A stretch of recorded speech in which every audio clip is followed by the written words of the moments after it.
Pensez-vous que Dieu qui sait tout va placer sa confiance dans un homme naturel, dans l'homme charnel? Qu'adviendrait-il de Dieu? Je vous le demande un peu. Et quel emploi l'homme charnel ferait-il de Dieu, s'il pouvait se servir de lui? Vous représentez-vous Dieu se mettant à notre disposition et disant, mais voici, vous pouvez faire de moi ce que vous voulez. Ce que nous ferions, nous nous servirions de Dieu pour nous faire Dieu nous-mêmes, nous hausser jusqu'à la divinité, tel serait notre but. Nous ne nous ferions pas faute de mettre Dieu à contribution pour y arriver. Nous, d'abord, tel serait le résultat. Aussi, Dieu a-t-il placé la croix à la base même de notre onction? Pas de croix, pas d'onction. Que l'homme, dans ce qu'il est en lui-même, disparaisse du tableau, que la croix creuse dans sa vie un sillon toujours plus profond pour que Dieu ait constamment la voie libre, alors oui, dans ces conditions, l'onction est prête à se manifester. Cette œuvre subjective de la croix, autant du reste que l'œuvre objective, est à la base même du dessein éternel de Dieu. Accepter la croix, la laisser se planter au cœur même de notre vie. C'est la condition absolue si l'on veut voir s'ouvrir devant soi les possibilités infinies de l'onction.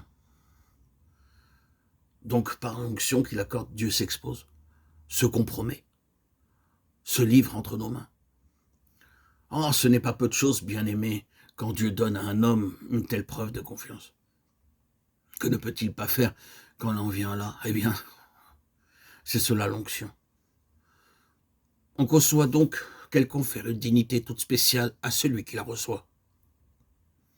Cette dignité s'explique par le fait que dans une vie comme celle-là, c'est Dieu qui est en évidence.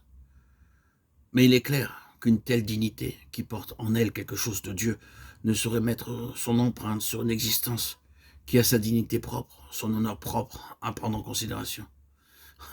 Être vidé de soi-même. Il y en a qui vont plus loin que d'autres sur ce chemin. Et c'est toujours dans la vie de ceux-là que Dieu est le plus honoré. Et quel exemple de dignité! Relisez l'histoire. Le plus humble des enfants de Dieu, le plus obscur de ses serviteurs, la plus faible de ses servantes, revêtues de l'onction sainte, ont obligé les grands de ce monde, oh combien de fois, à reconnaître qu'il y avait là quelque chose de plus grand qu'eux, quelque chose qui les dépassait, un impondérable qui commandait le respect et dont la présence échappait à toute explication naturelle. Oui, il y a une dignité qui est un des privilèges attachés à l'onction. Le rôle de l'enfant de Dieu n'est pas de manger la poussière de la servilité. Nous ne sommes pas faits pour aller ramper devant les influences de ce monde. L'onction porte avec elle quelque chose qui parle de Dieu. Une confiance, une assurance digne, tranquille. Ce n'est pas un esprit de supériorité ou de domination, loin de là. Au contraire, rien qui s'impose.